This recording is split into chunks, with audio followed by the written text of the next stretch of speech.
novo aí. Pode ir? Vamos lá? Pessoal, não vou ficar explicando tudo de novo que eu já expliquei, né? Pessoal, vamos lá, tivemos um probleminha técnico aqui, né? Tivemos um probleminha técnico aqui. Só vou me apresentar novamente para você que está assistindo em casa, tá? Pessoal, vai ter que ouvir tudo de novo. Tá? Pessoal, meu nome é Ângelo Fragelli, sou delegado de Polícia Civil aqui em Santa Catarina, sou delegado regional de polícia na regional de Itajaí. Também sou professor da Academia da Polícia Civil aqui de Santa Catarina, tá? Professor concursado da Academia da Polícia Civil, professor de Direito Penal lá da Academia, tá? Também sou professor universitário, sou professor de Direito Penal da Univale, Universidade do Vale do Itajaí, do Polo de Balneário Camboriú, tá, pessoal? Aqui no curso essencial, leciono a disciplina de Direito Penal, que é o nosso Direito Criminal, tá? Estive falando aqui com o pessoal sobre o viés do nosso curso tático. O nosso curso tático, ele foi um curso reduzido em apenas 3 encontros. Por quê? Porque vai ser um curso focado em resolução de questões. Focado em resolução de questões. Então, o mote do curso é o aluno que já está do nível médio para cima, um nível avançado. O objetivo desse curso é que esse aluno que já está num nível avançado, ele apenas pontue ou se lembre de algumas questões aí que eventualmente tenham passado despercebidas por ele. Então anota, bota uma setinha em alguma questão aí que você não estava se lembrando. Então, curso voltado à resolução de questões. Falei que a nossa banca FEPESE está cobrando ali noções de direito penal, e nas noções de direito penal, basicamente todo o nosso conteúdo ligado ao Código Penal, tá? Ligado ao Código Penal. Tanto a parte geral está sendo cobrada do Código Penal, do artigo 1º ao 120, também estão cobrando temas da parte especial, do artigo 121 em diante. Lembrando que na parte geral nós não estudamos os crimes, na parte geral estudamos conceitos gerais de aplicação da norma penal, como funciona a legítima defesa, como funciona o estado de necessidade, como que funciona a culpabilidade, ilicitude, temas gerais. Na parte especial, aí sim nós vamos estudar. Se o cara ia falar, ele está gravando de novo. Na parte especial, aí sim nós vamos estudar os crimes em si, tá? No nosso edital está sendo cobrado tanto temas ligados à parte geral, quanto temas ligados à parte... ficou show agora.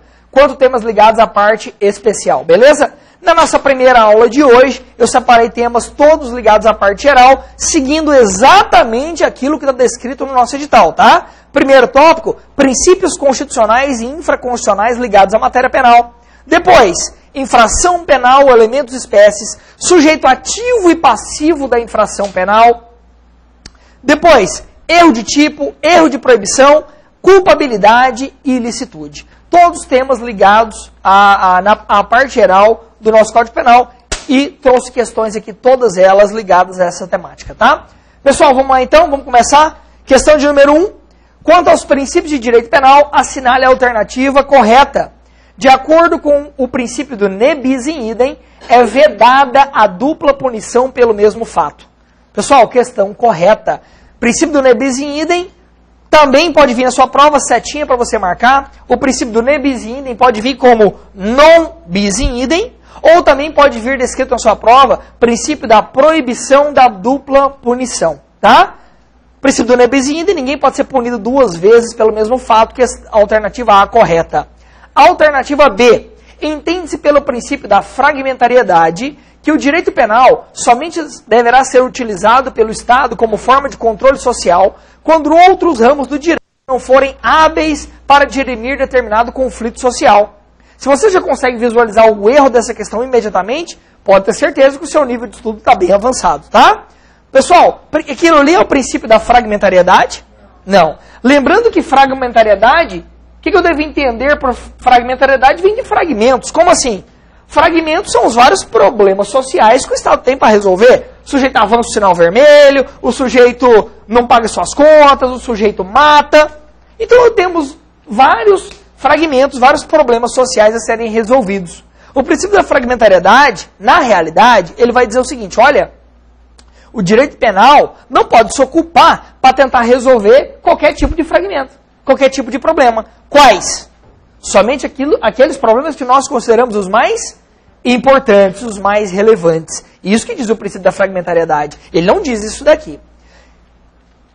Olha só, entende pelo princípio da fragmentariedade que o direito penal somente deverá ser utilizado pelo Estado como forma de controle social, quanto os outros ramos do direito não forem hábeis para dirimir.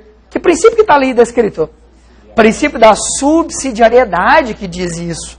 O princípio da subsidiariedade, mas daqui a pouco eu falo dele, porque ele está ali embaixo, aí eu peço para vocês colocarem setinhas, tá? Vamos lá.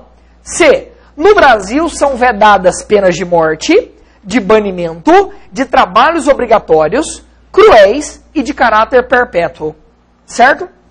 Certo? Isso aqui está ligado? Que princípio é esse? Puxa a setinha. Princípio ali que está descrito é o princípio da humanidade das penas. É o princípio da humanidade das penas. Tá? Humanidade. Qual que é o sentido disso, pessoal? Pelo amor de Deus, vivemos num Estado democrático de direito. Então, nós queremos o quê? O sentido da nossa Constituição Federal é que o sujeito que praticou uma infração penal, nós não vamos bani-lo, nós não vamos matá-lo, nós não vamos deixar ele preso para sempre. A ideia é, vamos trazer esse indivíduo para... Vamos trazer esse indivíduo para o sistema penal, vamos reeducá-lo, vamos ressocializá-lo e depois vamos colocá-lo de novo, reeducado já, de novo na sociedade. Se a ideia é essa, então eu não posso ter nenhum tipo de sanção penal, não posso ter nenhum tipo de pena que vá contra essa ideia, né? Que vá contra a ideia de retorno. Por isso que o princípio da pessoalidade, da humanidade das penas, ele diz o seguinte, no Brasil são vedadas pena de morte, tem uma exceção, salvo em caso de guerra declarada, aí pode. Pena de morte é vedado, pena de banimento é vedado, pena perpétua é vedada, pena de trabalhos forçados, cuidado com essa pegadinha. O que nós não podemos ter são trabalhos forçados. Professor, mas o trabalho é obrigatório no Brasil para o preso? É obrigatório. Eu dei risada esse dia que eu vi no Facebook. O deputado tal está com um novo projeto de lei aí dizendo que o preso agora tem que ser obrigado a trabalhar. E a galera compartilhando.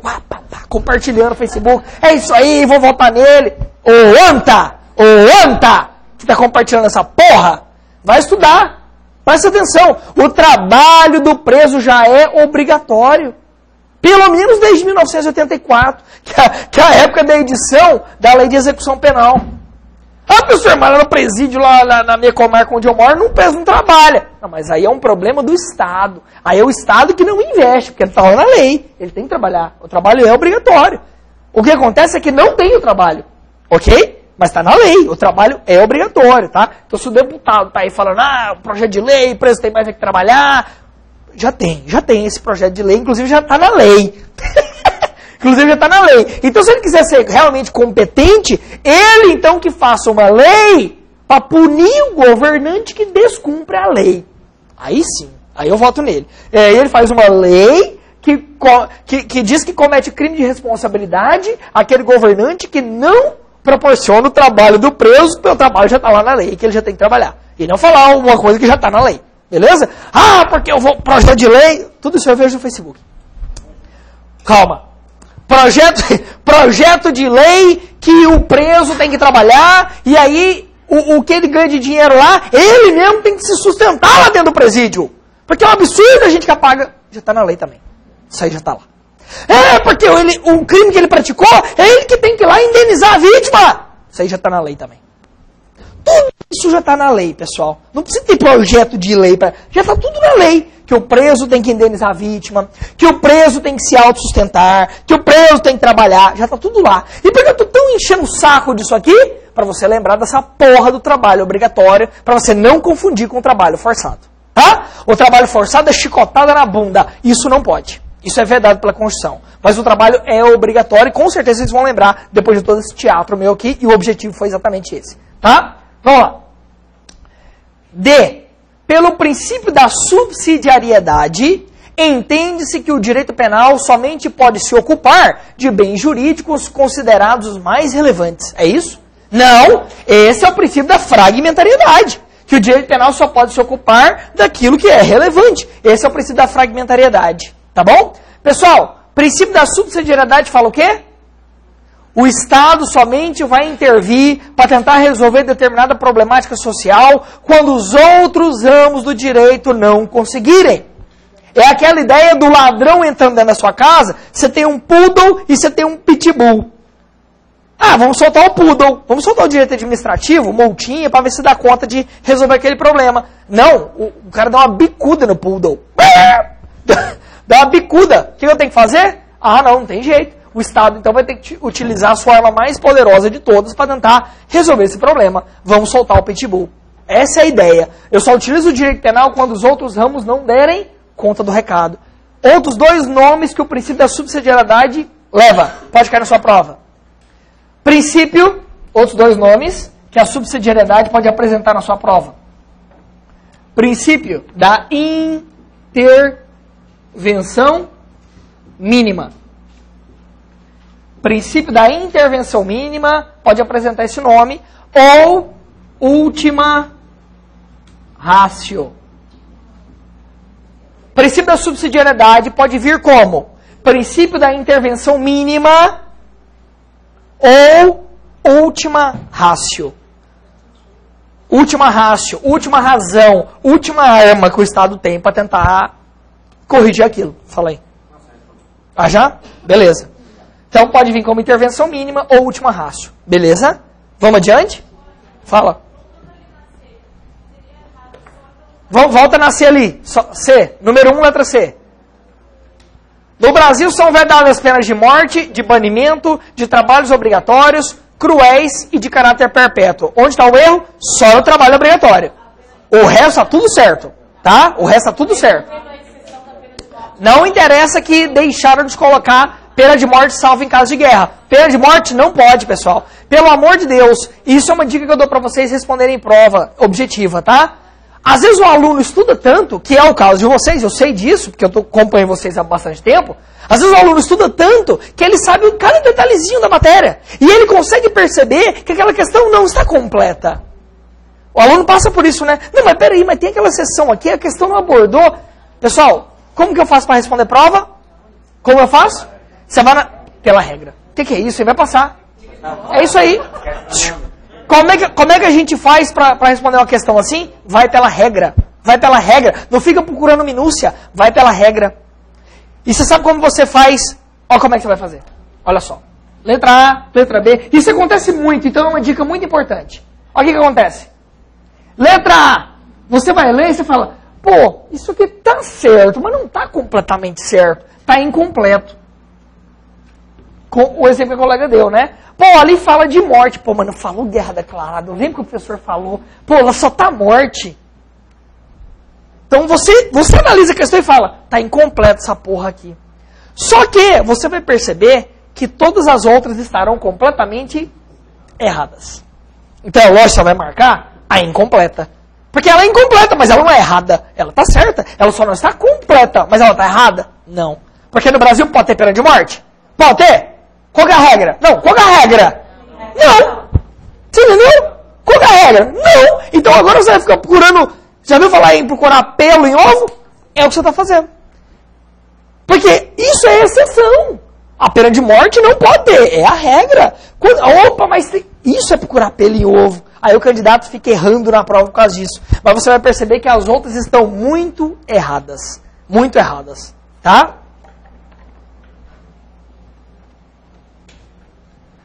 Isso pega muitos candidatos, tá? Ah, mas peraí, não deixou claro aqui. Igual um aluno meu uma vez que errou uma questão envolvendo concurso de pessoas e crimes contra a administração pública. A questão falava o seguinte, eu que sou funcionário público, tive... Como é que é o seu nome? Tive a ajuda da Lilian, que não é funcionária pública, para subtrair bens da minha repartição pública. Ok? Aí a gente foi lá junto e subtrai bens da repartição pública. Letra A, os dois respondem por peculato. Letra B, só eu respondo por peculato e ela responde por furto comum. Aí o aluno foi e respondeu, letra B. Letra B, Ângelo por funcionário público por peculato e a outra por furto comum. Aí ele foi me mostrar a questão, eu falei, cara, é lógico que você tem que responder a letra A, que os dois respondem por crime funcional. Mas, professora, a questão não deixou claro que ela sabia ou se não sabia que ele era funcionário público. Ou seja, aí você acaba errando a questão porque você quer achar o pelo do ovo.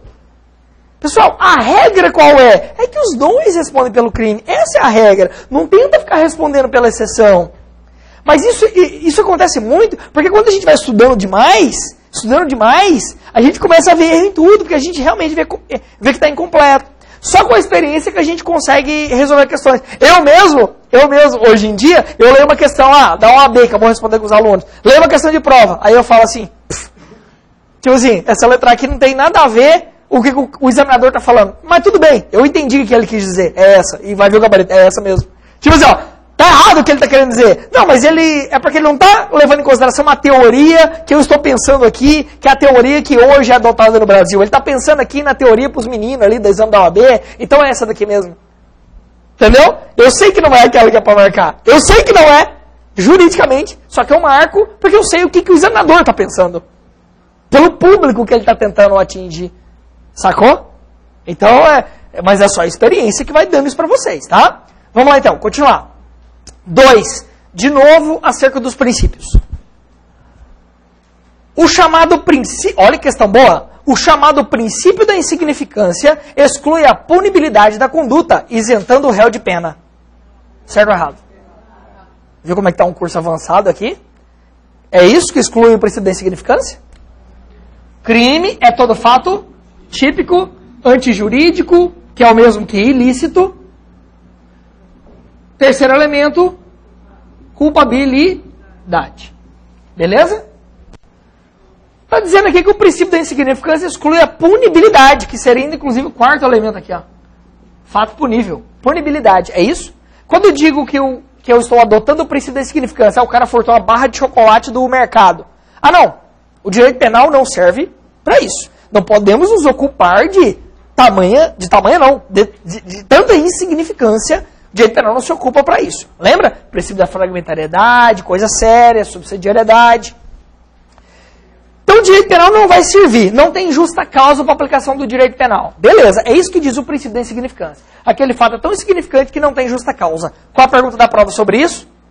Beleza, eu entendi que eu não vou aplicar o direito penal para uma coisa insignificante. Mas onde que eu estou trabalhando ali nos elementos do crime para chegar nessa conclusão? Essa é a pergunta.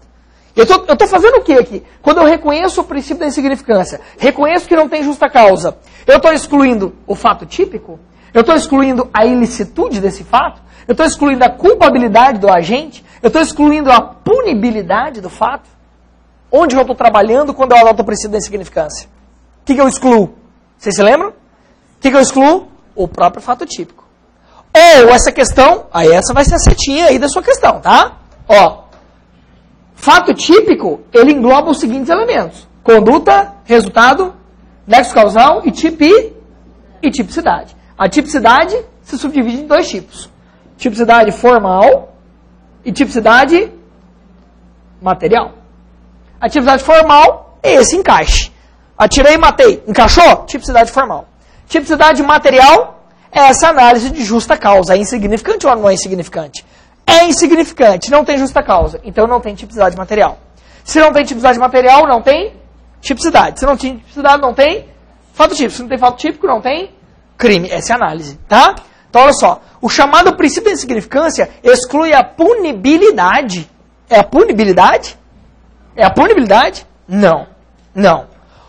Ou a questão pode te dizer que ele vai excluir a tipicidade material.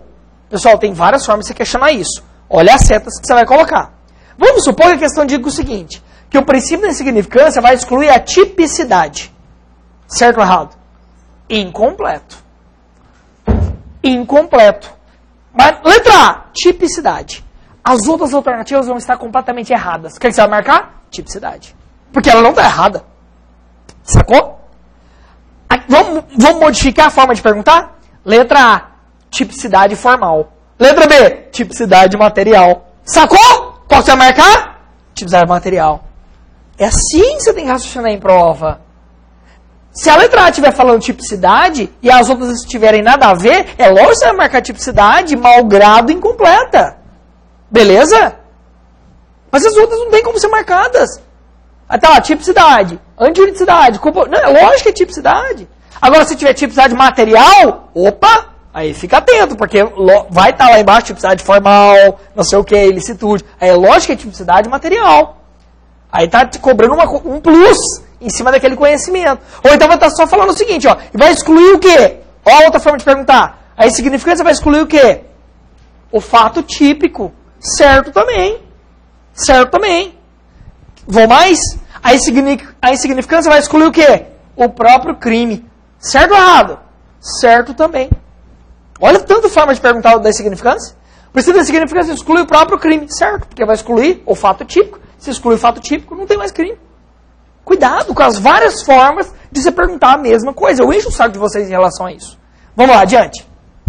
Então não tem nada a ver isentando o réu de pena. Não tem nada a ver com isso. Tem lugar em matéria de direito penal a analogia, desde que in bonam partem. Certo ou errado? Posso ter analogia em matéria penal? Analogia é o quê? Possibilidade de aplicação do mesmo direito para casos parecidos. Posso ter isso em matéria penal? Posso, desde que seja em benefício do réu. Esse em benefício do réu chama-se como? Analogia in bonam partem. É exatamente o que está escrito ali. In bonam partem, ou in bona parte, às vezes é em prova, ou então em benefício do réu. Ou então vai vir em benefício do réu. Essa pode. Posso ter analogia em prejuízo do réu? Nunca. Nunca. Tá? Nunca posso ter analogia em prejuízo do réu. C. No que se refere ao princípio da legalidade, ó, legalidade, medida provisória, segundo a Constituição Federal, pode dispor sobre direito penal. Pode? Eu posso utilizar medida provisória para legislar sobre matéria de direito penal? Não. Pelo contrário, a Constituição veda expressamente, põe no seu caderno, artigo 62, inciso 1, letra B da Constituição Federal. O artigo 62 veda a utilização de medida provisória para tratar de matéria penal. Não pode, essa questão cai bastante. Tá? D. Segundo disposto na própria Constituição Federal, a pena pode passar da pessoa do condenado. É exatamente o contrário. Como é que chama esse princípio? Põe no seu caderno. Princípio da pessoalidade da pena. Ou da três nomes, tá? Princípio da pessoalidade da pena. Princípio da personalidade da pena. Ou princípio da intranscendência da pena. 3 nomes. Tá? Intranscendência da pena. Princípio da intranscendência da pena, da pessoalidade ou da personalidade. A pena não pode passar da pessoa do condenado. O cara foi, eu costumo brincar, o cara foi condenado a 20 anos. Aí ele morreu. 10 anos para cada filho, herança. Cada um cumpre 10. Tá? Não tem como. Pessoal, isso não se confunde com a parte civil, tá?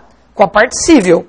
Se ele praticou um crime, um ilícito penal, isso vai dar ensejo a uma ação civil de indenização. Né? Ah, ele morreu. Beleza, então na parte da pena, acabou. E na parte civil?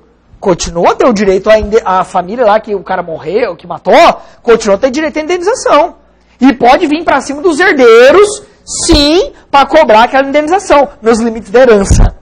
O cara deixou lá R$1 milhão de herança. Então essa indenização vai em cima da herança deixada. Então cuidado, hein? A pena não pode passar da pessoa do condenado. A parte civil, tranquilo. Posso ir em cima da herança. Vamos adiante. 3. Quanto às espécies de infrações penais, assinale a resposta correta. Pelo amor de Deus, né? Infração penal, elementos e espécies. Está lá no seu edital. Ó, infração penal. Infração penal é gênero do qual são espécies? Crimes e contravenções penais. Crimes e contravenções penais. Então vamos lá. E aí o que é questionado em prova? As diferenças entre crimes e contravenções. Letra A.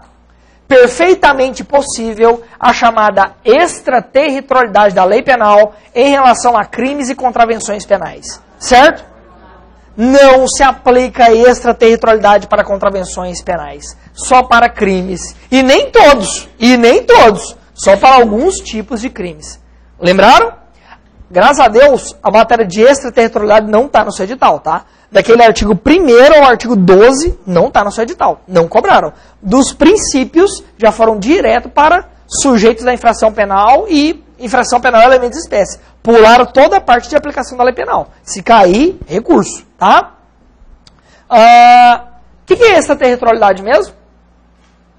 Alguém se lembra o que é extraterritorialidade? Isso. O crime ocorreu no exterior. E diante de algumas hipóteses de crimes ocorridos no exterior, o Brasil tem o interesse em processar o cara aqui, por um crime acontecido lá. Isso nunca vai ser possível em relação às contravenções penais, só em relação a alguns crimes, tá? B. Contravenções penais que possuem penas previstas não superiores a 2 anos são consideradas infrações penais de menor potencial ofensivo. Certo? Certo ou errado? Hã? Pessoal, contravenções penais que possuem penas... Ó, pegadinha. Contravenções penais que possuem penas previstas não superiores a 2 anos são consideradas infrações penais de menor potencial ofensivo. Certo ou errado? Vamos continuar, então? Depois a gente volta nessa. C. Igual receita, reserve. C. Contravenção penal contra o presidente da República fica sujeito à extraterritorialidade da lei penal. Hã? Contravenção penal contra o presidente da República fica sujeita a... Fica? Não. Nunca.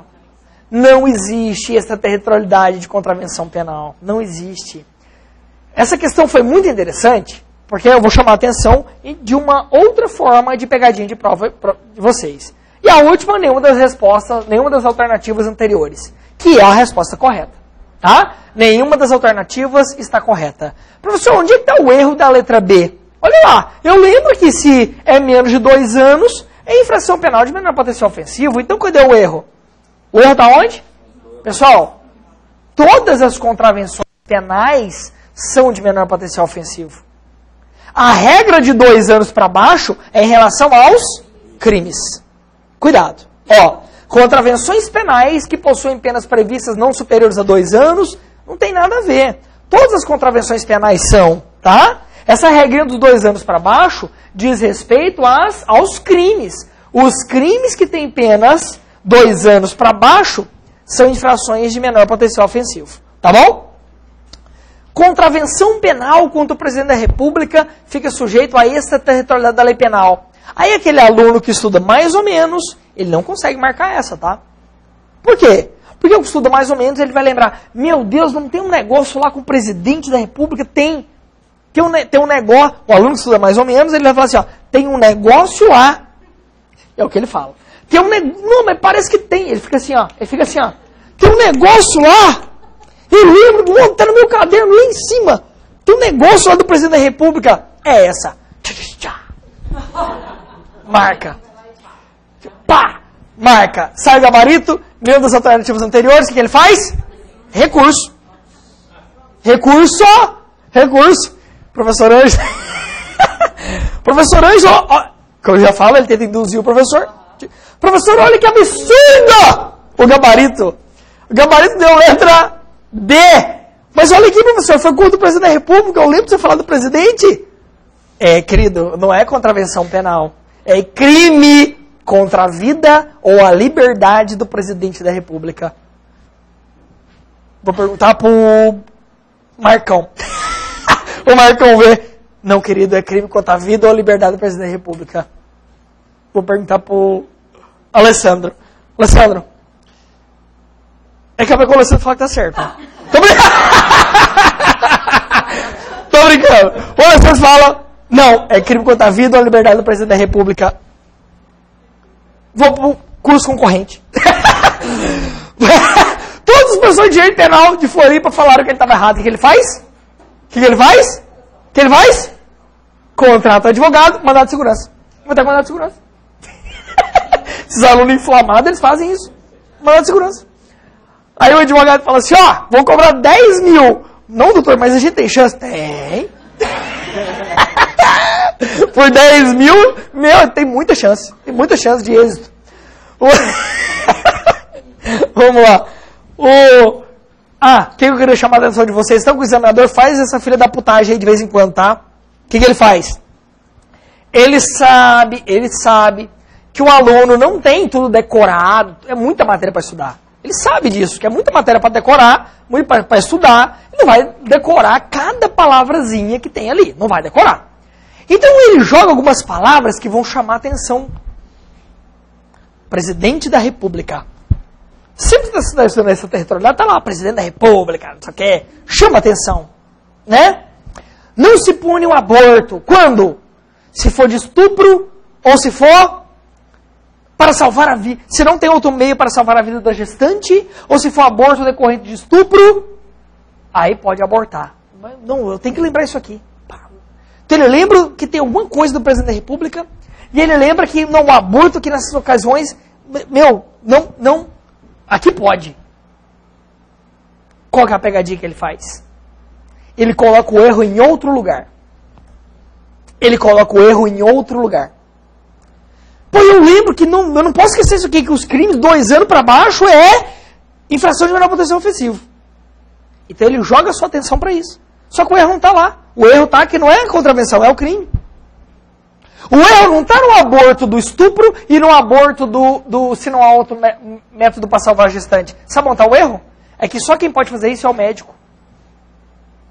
Só o médico pode fazer esse aborto. Aí cai lá assim, ó. Profissional da saúde. Não se pune o aborto quando profissional da saúde... não se pune o aborto nas hipóteses em que profissional da saúde promove o aborto decorrente de estupro ou se não há outro modo de salvar a vida da gestante. Meu Deus, é isso aqui mesmo, são essas duas hipóteses. Marca. Só que o erro não está lá. Você sacou? Isso acontece. O erro não está lá. Então você tem que prestar muita atenção em todas as palavrinhas. Todas. Porque o erro, às vezes, não está lá onde o examinador está chamando a sua atenção. Olha lá. Contravenção penal contra o presidente da República. Tá aqui, o presidente da República é essa territorialidade. Eu lembro do professor. Tudo bem, mas não em relação à contravenção. Em relação ao crime. Cuidado com essa técnica também, tá? De pegadinha. Vamos lá. Então, resposta, nenhuma das alternativas. Todas estão erradas. Pode abaixar aí, ó. Número 4. Quantas espécies de infrações penais assinale a correta? Todas as contravenções penais são consideradas infrações penais de menor potencial ofensivo, ficando sujeitas à Lei 9.099 de 95. Certo ou errado? Certo. É exatamente isso. É exatamente isso. Tá? Que lei é essa? Bota aí. Bota uma setinha. Lei dos Juizados Especiais Cíveis e Criminais.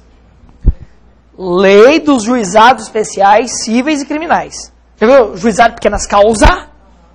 Sem essa, causa. Eu vou te levar lá no Juizado de Pequenas Causas.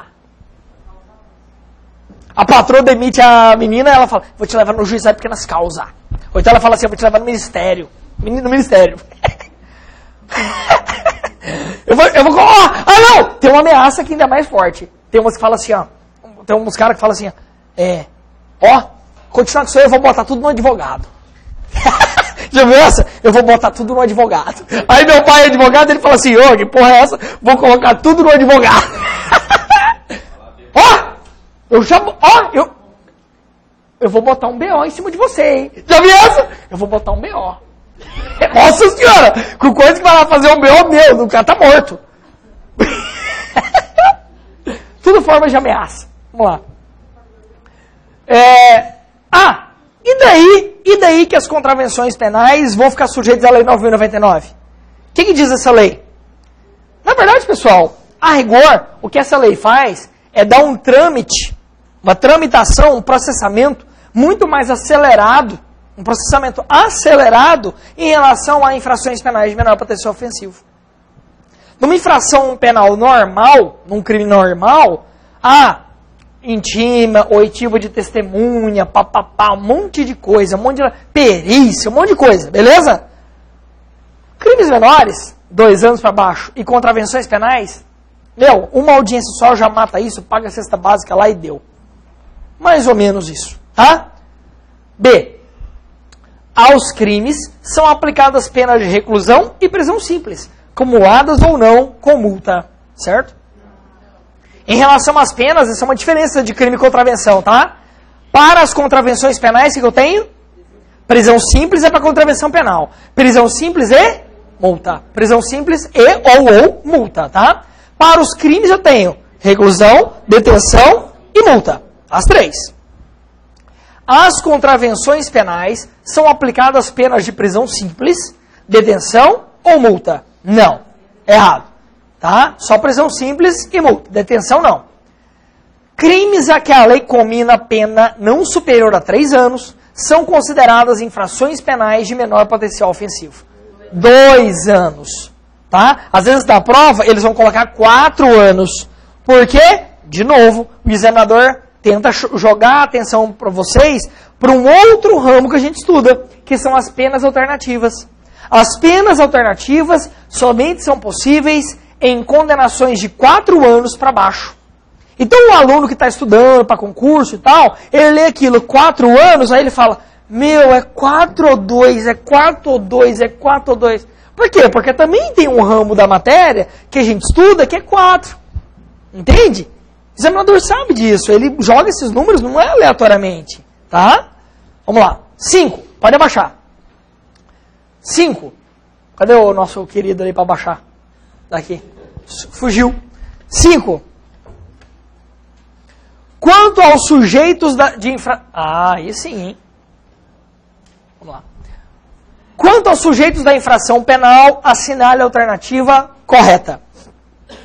Menores de 18 anos, ó, já estamos estudando outro tópico do nosso edital, que são sujeitos ativos e passivos. Quem é sujeito ativo da infração penal? Quem pratica a infração penal. Quem é o sujeito passivo? A vítima, geralmente é a vítima, tá? Aquele que sofre a consequência da infração penal. Geralmente é a vítima, não só a vítima, tá? Geralmente é a vítima. Lembrando, pessoal, que essa vítima aqui, pode ser uma vítima determinada.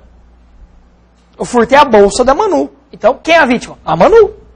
Então, pode ser uma vítima determinada muitas vezes. Mas eu tenho alguns crimes que eu vou ter vítimas indeterminadas. Quer um exemplo? Crime de poluição ao meio ambiente. Quem que é a vítima? Todo mundo. Entendeu? Então, a depender do crime, beleza. A depender do crime, é para fazer intervalo, é isso? A depender do crime, eu posso ter sujeito passivo determinado ou sujeito passivo indeterminado. Perfeito? Vamos lá para as questões. Menores de 18 anos são penalmente imputáveis, ficando sujeitos, porém, a uma legislação especial. Certo?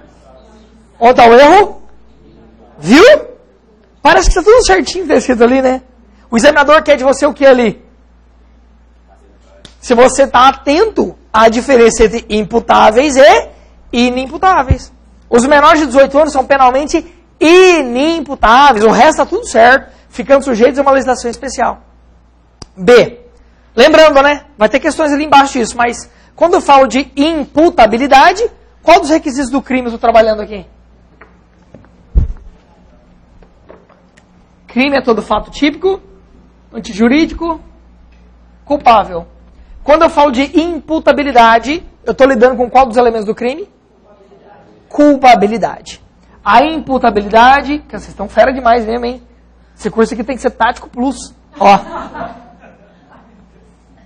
Ó, quando eu falo de imputabilidade... Não, se eu chegar lá na faculdade e perguntar isso aqui, ninguém nem sabe o que eu estou falando. Você já respondeu de cara? Quando eu falo de imputabilidade, eu estou lidando com o terceiro elemento do crime, culpabilidade. No estudo da imputabilidade, o que a gente está vendo ali mesmo? O que a gente está estudando na imputabilidade? A pessoa. Todos os elementos de culpabilidade são relacionados à pessoa. Ok.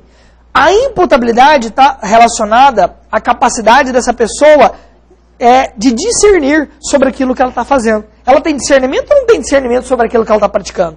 Por isso que aqui na imputabilidade eu tenho menores de 18 anos, eu tenho aquelas situações de embriaguez e eu tenho o doente mental. Tudo lidando com essa capacidade de discernir aqui na culpabilidade.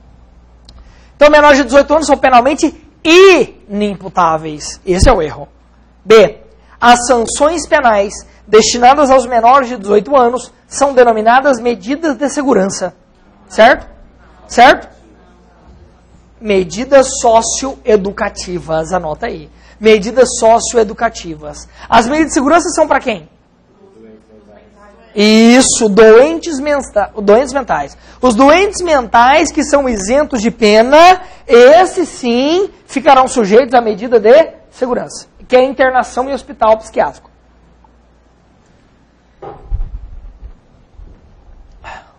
Vamos lá. Pessoas jurídicas não podem ser responsabilizadas penalmente. Cadê? Não tem um restinho não? Acaba aí mesmo? Isso! Pessoas jurídicas não podem ser responsabilizadas penalmente, certo? A pergunta é, pessoa jurídica pode praticar crime? Essa é a pergunta. Pode? Pode. Quais? Anota aí. Anota aí. Que crime que pode praticar? Crimes ambientais e econômicos. Crime de natureza ambiental e crimes econômicos. Só. Pode praticar outro tipo de crime? Não. Só esses. Crimes ambientais e econômicos. Pessoa jurídica pratica homicídio? Não. Pessoa jurídica tem que pegar arma e vai atirar alguém? Não. Ah, mas é aquela tragédia da Samarco lá que, por negligência do João da Silva, a própria empresa lá, né, a pessoa jurídica, Samarco, quebrou lá a barragem e matou todo mundo. Não foi a empresa que matou? Não. Quem matou foi o João da Silva, que foi negligente. Ele que matou. Não foi a empresa que matou. A empresa não pratica homicídio. Ok? A empresa pode praticar poluição ambiental, crimes ambientais ou econômicos. Não crimes que atingem bens jurídicos individuais. Vamos lá. Beleza. Última alternativa. Letra D. Menores de 18 anos. Menores de 18 anos são penalmente inimputáveis. Até agora tá certo. Anotando-se que o Brasil adotou, quanto a esta responsabilidade, o critério biológico. É isso mesmo? Mas o critério não é o biopsicológico? O critério não é o biopsicológico que eu ensinei para vocês? Cala a boca. O critério biopsicológico, ele é adotado no Brasil? Ele é? Para quem? Vocês são demais. O critério biopsicológico é adotado no Brasil? Sim, para a responsabilização dos doentes mentais. Biopsicológico por quê? Eu vou isentar de pena aquele que é doente mental e que mais. Biológico, doente mental. Mas e que, no momento da conduta, era inteiramente incapaz de entender o caráter do fato ou de determinar de acordo com esse entendimento. Então eu analiso a biologia e a psicologia, critério biopsicológico para o doente mental. Menor de 18 anos, critério puramente biológico. Por quê? Eu não estou preocupado se ele sabe, se ele não sabe, eu não estou preocupado. Menos de 18, inimputável. Mais de 18, imputável. Basta para mim o critério biológico. Menos de 18, não quero saber se ele sabe, não quero saber. Não é igual ao doente mental. Perfeito? Intervalinho agora, é isso?